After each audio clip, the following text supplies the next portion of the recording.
Hi, എന്തുണ്ട് വിശേഷം? സുഖമാണോ?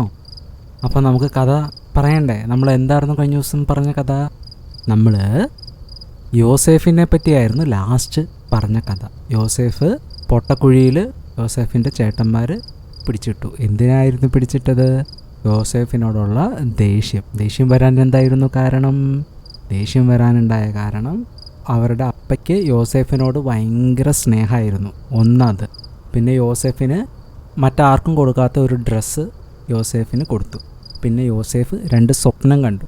അപ്പോൾ ഇതൊക്കെ കാരണം ഭയങ്കര ദേഷ്യമായിട്ട് അവർ യോസേഫിനെ പിടിച്ച് പൊട്ടക്കിണറ്റിലിട്ടു. അപ്പോൾ ഈ പൊട്ടക്കിണറ്റിലിടുന്നതിന് മുന്നേ യോസേഫ് ചേട്ടന്മാരെ ആട് മേയ്ക്കുന്നത് കാണാൻ വേണ്ടി വന്ന സമയത്ത് ഇട്ടുകൊണ്ട് വന്നിരുന്ന ഡ്രസ്സ് ഈ അപ്പൻ കൊടുത്ത ഡ്രസ്സായിരുന്നു. ഏത് ഡ്രസ്സ്? അപ്പൻ ഗിഫ്റ്റായിട്ട് കൊടുത്തില്ലേ യോസേഫിനൊരു ഡ്രസ്സ്. ആ ഡ്രസ്സായിരുന്നു യോസേഫ് അന്ന് ഇട്ടിട്ട് വന്നത്. അപ്പോൾ ഇവർ പൊട്ടക്കിണറ്റിലോട്ട് യോസേഫിനെ ഇടുന്നതിന് മുന്നേ ഈ ഡ്രസ്സ് വലിച്ചു കീറിയിട്ട് ആ ഡ്രസ്സൊന്നും ഇല്ലാണ്ട് യോസേഫിനെ പിടിച്ച് എവിടെ ഇട്ടു? പൊട്ടക്കിണറ്റിലിട്ടു. എന്നിട്ട് ഇവരെന്നെ ചെയ്തെന്നറിയാമോ? അതാണ് ഇന്ന് നമ്മൾ പറയാൻ പോകുന്നത്. ഇവർ ഈ യോസേഫിനെ പൊട്ടക്കിണറ്റിലിട്ടിട്ട് അവിടെ അടുത്തിരുന്നുകൊണ്ട് ഇവർ ആഹാരം കഴിക്കാൻ വേണ്ടി ഒരുമിച്ചിരുന്നു. അപ്പോൾ ഇവർ ആഹാരം കഴിക്കാൻ വേണ്ടി ഇരുന്നു. ആഹാരം കഴിക്കാൻ വേണ്ടി ഇരിക്കുമ്പോൾ പൊട്ടക്കുഴിയിൽ ആരാണ് കിടക്കുന്നത്? അവരുടെ സ്വന്തം അനിയനാണ് കിടക്കുന്നത്. അപ്പോൾ അവർക്ക് ഷെയർ ചെയ്യാൻ താല്പര്യം ഉണ്ടായിരുന്നില്ല. അത്ര ദേഷ്യമായിരുന്നു. മക്കളും അങ്ങനെ മക്കളുടെ ചേട്ടന്മാരോടോ ചേച്ചിമാരോടോ അനിയന്മാരോടോ അനിയത്തിമാർക്കോ ടോയ്സ് ഷെയർ ചെയ്യാറുണ്ടോ? ഷെയർ ചെയ്യാൻ തോന്നാറുണ്ടോ? അല്ലെങ്കിൽ അപ്പയും അമ്മയും ഷെയർ ചെയ്യാൻ പറയുമ്പോൾ ഷെയർ ചെയ്യാണ്ടിരിക്കുമോ? എന്താ അതിന് കാരണം? അവരോടുള്ള ദേഷ്യം. ഒരിക്കലും ഈ ചേട്ടന്മാർ ചെയ്ത പോലെ ചെയ്യരുത്. അവർ ഭക്ഷണം കഴിക്കാൻ ഇരുന്ന സമയത്ത് യോസേഫ് അവിടെ പൊട്ടക്കിണറ്റിൽ കിടക്കുക. യോസേഫ് എത്ര സങ്കടത്തോടെ ആയിരിക്കും കിടന്നേക്കണേ. അപ്പോൾ മക്കൾ ഈ യോസേഫിൻ്റെ ചേട്ടന്മാർ ചെയ്ത പോലെ ഒന്നും ചെയ്യരുത്. ഗുഡ് ബോയ്സായിട്ട് എല്ലാവർക്കും എല്ലാം ഷെയർ ചെയ്യണം. എന്നിട്ട് ഇവർ ഈ ആഹാരം കഴിക്കാൻ വേണ്ടി ഇവരിരുന്ന സമയത്ത് ഇവരിങ്ങനെ ദൂരേക്ക് നോക്കിയപ്പോൾ അവിടെ നിന്ന് കുറച്ച് ഒട്ടകങ്ങൾ വരുന്നുണ്ട്. ഒട്ടകത്തിനെ കണ്ടിട്ടുണ്ടോ? ഒട്ടകങ്ങൾ ഈ മരുഭൂമിയിലുള്ളതാണ്. അപ്പം മരുഭൂമി എന്ന് പറഞ്ഞാൽ എന്താണ്? മരുഭൂമി എന്ന് പറഞ്ഞാൽ നിറയെ മണ്ണ് മാത്രമേ ഉണ്ടാവുള്ളൂ. ഫുൾ മണ്ണാണ്. ഇപ്പം നമ്മൾ ഇവിടെയൊക്കെ താമസിക്കുമ്പോൾ നമുക്കിവിടെ ബിൽഡിങ് കാണാനുണ്ടാവും, അല്ലെങ്കിൽ വണ്ടികൾ കാണാനുണ്ടാവും, ഒത്തിരി മരങ്ങൾ, വെള്ളം, ഇതൊക്കെ ഉണ്ടാവും. പക്ഷേ മരുഭൂമി എന്ന് പറഞ്ഞാൽ അവിടെ ഇതൊന്നും ഉണ്ടാവില്ല. അവിടെ നിറയെ മണലുകളാണ്. മണലാണ് ഉള്ളത്. ഈ മണലിലൂടെ അന്നത്തെ കാലത്ത് സഞ്ചരിക്കാൻ, ട്രാവൽ ചെയ്യാൻ ഉപയോഗിക്കുന്ന ഒരു വാഹനം എന്നുള്ള രീതിയിൽ ഉപയോഗിക്കുന്ന ഒരു മൃഗമായിരുന്നു എന്ത്? ഒട്ടകം. അപ്പോൾ ഈ ഒട്ടകം ഇംഗ്ലീഷിൽ നിന്ന് നമ്മൾ ക്യാമൽ എന്ന് പറയും. ഈ ഒട്ടകത്തിൻ്റെ പുറത്ത് കുറച്ച് സാധനങ്ങളൊക്കെ വെച്ച് കുറച്ച് പേര് നടന്നു വരുന്നത് ഇവർ ദൂരേന്ന് കണ്ടു. അപ്പോൾ ആരാന്ന് അവർ സൂക്ഷിച്ച് നോക്കിയപ്പോൾ ഈ ഒട്ടകത്തിൻ്റെ പുറത്ത് എന്തായിരുന്നു എന്ന് നോക്കിക്കഴിഞ്ഞ് കഴിഞ്ഞപ്പോൾ കുറച്ച് സാധനങ്ങളൊക്കെ വെച്ചിട്ട് ഒരു സ്ഥലത്ത് നിന്ന് വേറൊരു സ്ഥലത്തോട്ട് പോകുന്ന കുറച്ച് കൂട്ടം ആൾക്കാരാണ്. ഗിലെയാദ് എന്ന് പറയുന്നിടത്തു നിന്ന് സാധനങ്ങൾ വാങ്ങിയിട്ട് മിസ്രൈമിലോട്ട് പോകുന്ന ആൾക്കാരാണ്. അപ്പോൾ ഒട്ടകത്തിൻ്റെ പുറത്ത് അവരുടെ സാധനങ്ങൾ വെച്ചിട്ട് അവർ നടന്നു പോവുകയാണ്. അങ്ങനെ അവരിങ്ങനെ നടന്നു വരുന്നത് ആരെ കണ്ടേ? ഈ ചേട്ടന്മാർ കണ്ടു. അപ്പോൾ ഈ ചേട്ടന്മാർ ഇത് കണ്ടു കഴിഞ്ഞപ്പോൾ അതിലൊരു ചേട്ടൻ പറഞ്ഞു, നമ്മൾ എന്തിനാ യോസേഫിനെ പൊട്ടക്കുഴിയിലിട്ടിരിക്കുന്നത്? നമുക്ക് അവനെ ഇവരുടെ കയ്യിൽ കൊടുക്കാം, ഇവർക്ക് നമുക്ക് അവനെ വിൽക്കാം എന്നുള്ളത് പറഞ്ഞു. അങ്ങനെ അത് പറഞ്ഞപ്പോൾ ബാക്കി ചേട്ടന്മാർക്കും ബാക്കി ചേച്ചിമാർക്കും കേട്ട് കഴിഞ്ഞപ്പോൾ ഭയങ്കര സന്തോഷമായി. ഇവർ ഈ പൊട്ടക്കിണറ്റിൽ കിടക്കുന്ന യോസേഫിനെ എടുത്തിട്ട് ഒട്ടകപ്പുറത്ത് വന്ന അവരുടെ പേരായിരുന്നു ഇസ്മായിലർ. ആ ഒട്ടകപ്പുറത്ത് വന്ന ആൾക്കാരുടെ കയ്യിൽ ഈ യോസേഫിനെ കൊടുത്തു. അങ്ങനെ യോസേഫിനെ കൊടുത്തപ്പോൾ അവർ ഈ കൊടുത്ത ചേട്ടന്മാർക്ക്, അപ്പോൾ അവർക്കറിയില്ല ഇത് യോസേഫിൻ്റെ ചേട്ടന്മാർ തന്നെയാണ് യോസേഫിനെ അവരുടെ കയ്യിലോട്ട് ഏൽപ്പിച്ചു കൊടുക്കുന്നത് എന്നുള്ളത്. അവർ യോസേഫിനെ കൊടുത്തത് കാരണം യോസേഫിനെ കൊടുത്തതിന് ഒരു ഗിഫ്റ്റായിട്ട് 20 വെള്ളിക്കാശ് ഇവരുടെ കയ്യിലോട്ട് കൊടുത്തു. അങ്ങനെ യോസേഫിനെ ആ ആൾക്കാർ കൊണ്ടുപോയി. അവരുടെ കൂടെ യോസേഫിനെ കൊണ്ടുപോയി. യോസേഫിനെ എങ്ങോട്ടാണ് കൊണ്ടുപോയത്? ഈജിപ്തിൽ എന്ന് പറഞ്ഞ സ്ഥലത്തോട്ടാണ് കൊണ്ടുപോയത്.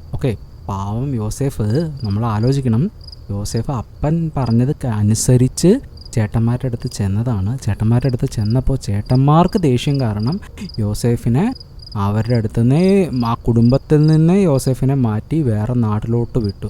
എത്ര സങ്കടപ്പെട്ടിട്ടുണ്ടാവില്ലേ നമ്മുടെ യോസേഫ്. അപ്പോൾ യോസേഫിനെ അങ്ങനെ വിട്ടു. എന്നിട്ട് ഈ ചേട്ടന്മാരെന്ത് ചെയ്തെന്ന് അറിയാം. ഇനിയിപ്പോൾ തിരിച്ച് അപ്പൻ്റെ അടുത്ത് വീട്ടിൽ ആടിനെ മേച്ച് വരുമ്പോൾ അപ്പൻ ചോദിക്കില്ലേ യോസേഫ് എന്ത് ചെയ്യുന്നു. അപ്പോൾ ഇവരെന്ത് ചെയ്തു എന്ന് വെച്ച് കഴിഞ്ഞ് കഴിഞ്ഞാൽ അപ്പൻ്റെ അടുത്ത് പറയാനുള്ള ഉത്തരം, അപ്പൻ്റെ അടുത്ത് എന്തെങ്കിലും പറയാനുള്ളൂ. അപ്പോൾ ഇവർ വിറ്റതാന്ന് പറഞ്ഞു കഴിഞ്ഞാൽ അപ്പൻ അടിക്കില്ലേ, തെറ്റ് ചെയ്യുന്നതിന് അപ്പൻ അടിക്കില്ലേ. അപ്പോൾ ഇവരെന്ത് ചെയ്തു, ഇവർ കള്ളം പറഞ്ഞു. എന്താ ഇവർ കള്ളം പറഞ്ഞ്, അതിനവർ കുറച്ച് കാര്യങ്ങളൊക്കെ ചെയ്തു. മക്കൾ കള്ളം പറയാറുണ്ടോ? ഈ ഓരോ കാര്യങ്ങൾ ചെയ്തിട്ട് ഞാനെടുത്തില്ല, എനിക്കറിയില്ല, അങ്ങനെയൊക്കെ പറയാറുണ്ടോ? അങ്ങനെ നമ്മൾ ചെയ്ത കാര്യം, നമ്മൾ എന്തെങ്കിലും ഒരു കാര്യം തെറ്റ് ചെയ്ത് കഴിഞ്ഞ് കഴിഞ്ഞാൽ നമ്മളത് തെറ്റ് ചെയ്തത് മറച്ചു വെക്കാൻ വേണ്ടി നമ്മൾ കള്ളം പറയും. അപ്പോൾ തെറ്റെന്ന് പറഞ്ഞു കഴിഞ്ഞാൽ ഇപ്പം അപ്പയും അമ്മയും മക്കളുടെ അടുത്ത് പറയുവാണ്, അവിടെ പോയി അടങ്ങിയിരിക്കുന്ന കളിക്കണം, അല്ലെങ്കിൽ ആ അനിയന് ആ ടോയ് കൊടുക്കണം. ഓക്കെ, അപ്പോൾ അങ്ങനെ പറയുമ്പോൾ മക്കൾ എന്നാ ചെയ്യും? ചില നല്ല മക്കൾ ടോയ് കൊടുക്കും. ചില മക്കൾ എന്നാ ചെയ്യും? ആ ടോയ് കൊടുക്കാണ്ട് ഒളിപ്പിച്ച് മാറ്റി വയ്ക്കും. എന്നിട്ട് പറയും ഞാൻ കൊടുത്തു, അല്ലെങ്കിൽ ടോയ് കണ്ടില്ല എന്ന് പറയും. അപ്പോൾ അതെന്താ? അങ്ങനെ ചെയ്യുന്നതിനാണ് കള്ളം പറയാന്ന് പറയുന്നത്. ഓക്കെ, അപ്പോൾ നല്ല പിള്ളേർ കള്ളം പറയില്ല.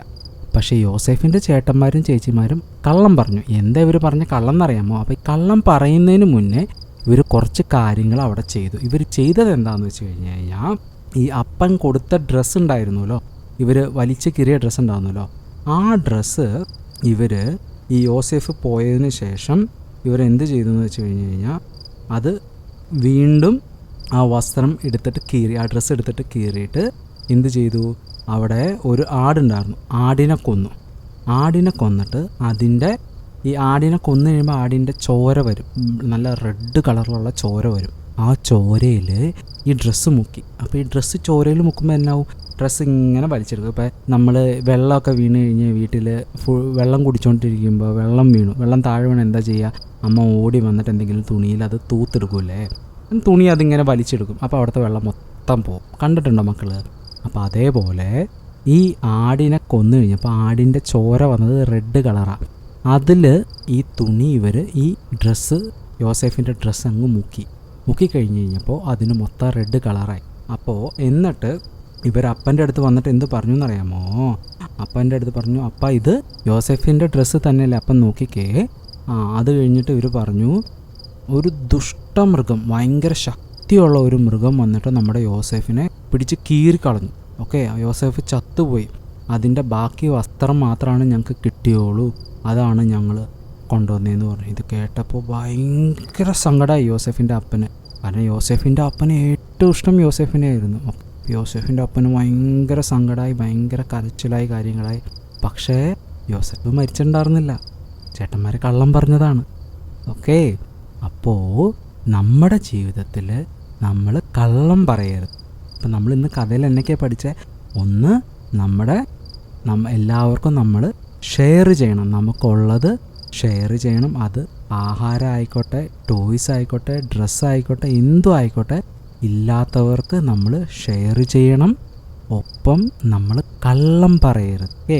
അവരാ കള്ളം പറയാൻ വേണ്ടി എന്തൊക്കെ ചെയ്തു? ഒരു ആടിനെ കൊന്നു, യോസേഫിൻ്റെ ഡ്രസ്സ് എടുത്ത് മുക്കി, എന്നിട്ട് അപ്പന് വന്ന് അത് കാണിച്ചു. അപ്പോൾ എത്ര കള്ള പറഞ്ഞു, കുട്ടി കള്ളാണെങ്കിലും എന്തോരം പറഞ്ഞു.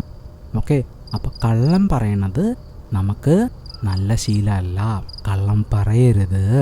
നമ്മൾ ചെയ്തത് തെറ്റ് ചെയ്തെങ്കിൽ അത് തെറ്റാന്ന് തന്നെ, അപ്പാ ഇങ്ങനെ ഒരു അബദ്ധം പറ്റി, തെറ്റിപ്പോയി, മോൻ അറിയാണ്ട് ചെയ്തതാ, അങ്ങനെ പറയണം അപ്പയോടും അമ്മയോടും. ഓക്കെ, അപ്പോൾ അങ്ങനെ പറഞ്ഞു കഴിഞ്ഞാൽ നല്ല കുട്ടികളായിട്ട് നിങ്ങൾക്ക് വളരാൻ പറ്റും. അപ്പോൾ അതാണ് ഇന്ന് നമ്മൾ കേട്ട കഥ. അപ്പോൾ ഇനിയിപ്പോൾ ഉള്ളത്, യോസേഫ് ആരുടെ കൂടെ പോയ, ഒട്ടകത്തിൻ്റെ ഒപ്പം വന്ന കുറച്ച് ആൾക്കാരുടെ കൂടെ യോസേഫ് ഈജിപ്തിലോട്ട് പോയി. ഈജിപ്തിൽ പോയിട്ട് യോസേഫിന് എന്നായേ അത് നമുക്കറിയണ്ടേ. അപ്പോൾ അത് നമുക്ക് നാളെ കേൾക്കാം. ഓക്കെ, അപ്പോൾ ഇന്ന് കേട്ട കഥകളൊക്കെ വെച്ചിട്ട് നല്ല സ്വപ്നം കണ്ടിട്ട് സുഖമായിട്ട് അപ്പേനെ അമ്മേനെ കെട്ടിപ്പിടിച്ചിട്ട് കിടന്നുറങ്ങണം. Okay, good night, sweet dreams, by.